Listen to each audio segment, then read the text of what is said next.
even on his clothing. I'll explain why those don't really get in the way. He will display himself as a living human being. He's living. He's turning left. Appreciate that, Mike? Maybe not so much that you can see, but he feels it quite clearly. And I can feel it. I've got my hand out. Can you see his chest wall moving with his heart? No. But you could feel it, right? There are all kinds of things that are palpable in the system that are not visible on the surface. And this motion, what you will come to understand as idiomotion, is one of those things.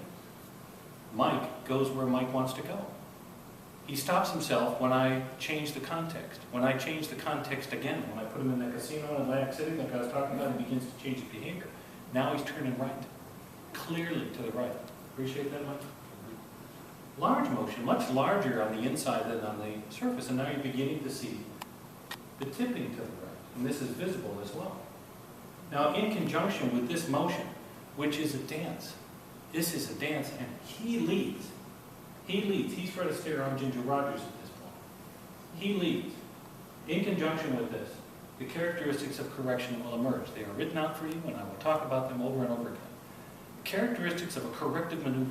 The untwisting of the system are four. And the first is warming. Warm it up somewhere? Yeah. Where? Neck. Not where my hand is necessarily, might be there. What makes us warmer? I'll give you how many things make us warmer? I'll give you the first one, blood flow. What's the second? Huh? Well, it's a trick question. There is no second one. Okay, that's it. Okay, blood flowing to the surface. Blood flowing to the surface is what makes us perceive warmth. Okay, how long does that take?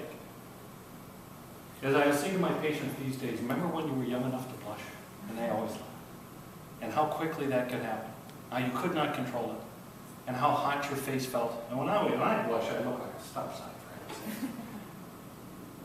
The body's ability, our ability, to bring blood to the surface is really marked, acute. We're good at this. And he's feeling warmth in his system, not secondary to the embarrassment, but rather secondary to something else. And that's something else we're going to talk more and more about. But he's feeling warmer, and that's no small thing. Yes? In terms of contacts, if a patient comes in and you're going to do this very gentle treatment with them, how would they react? I mean, Mike's a therapist, so he's very comfortable letting himself. You wanted to contract the muscles necessary to do so, correct, Mike? Yep. They were contracting beforehand, were they not? But they were contracting isometrically, not isotonically. They were contracting in a fashion that persistently held him. Rigidity, you see? Not movement. Why didn't he move his arm before I touched him there? He didn't think it was safe. He didn't think it was appropriate. I hadn't created the contact necessary. He is feeling the warmth. Where's the warmth now? In my arm. Blood flow to the surface. That's increasingly important as we learn more and more about it. More than likely, he is also beginning to feel softening. Right? I prefer softening over the word relaxation, because relaxation has come to mean stillness. Lie down, shut up, don't move, just relax. I don't want that. I want expression. I want him to build Wilson and talk to him, you see? I want him to do something, not to relax. You ever been in a situation where you're dying to talk but you don't dare? You have? Have you ever been in a situation where you're dying to talk but you don't dare? Okay. Thank God. What happens to the muscles that drive speech? Under such a circumstance, what happens to the muscles that drive speech? Tension in the muscle. Let's call it isometric activity. Okay? So we're all on the same page. Contraction of the muscle, but no joint motion, that's isometric activity. You're dying to talk, you don't dare, you bite your tongue. You keep your mouth closed, even though another part of you wants to say something. You see, but if you say whatever you want to, whenever you want to, you will never keep a job. Right? So there are plenty of times where the culture says, no, talk now. When will those muscles soften? After you say it. You see what I mean? You're going to have to say it. So where do you go? You go to a friend. You go to a friend. I'll go see so-and-so. She'll let me talk. She'll let me isotonically contract these muscles. And she won't judge me. She won't tell me what to say. She won't interrupt me. Very, very important That's what friends do. They let you talk. They create a context that allows your speech to emerge in a safe place. See what I mean? And the consequence of that is a softening in the same muscles that were held isometrically prior to you seeing your friend. Does this make sense? And we all learn in our lives how to be friends to others by shutting up, okay? Your job is to shut up so that I can speak. Some people, and they're not necessarily bad people, you know, don't have any friends because they don't shut up. And maybe some of you in here wonder why you have no friends, and the reason would be. Yeah, see, I think that's funny too, but you guys are not laughing at it. Come on. So, I am a friend, as I'll say to every patient, I'm a friend to your musculature here. I'm not that good at letting people talk, kind of obviously. But I'm very good at letting them move other parts of their system.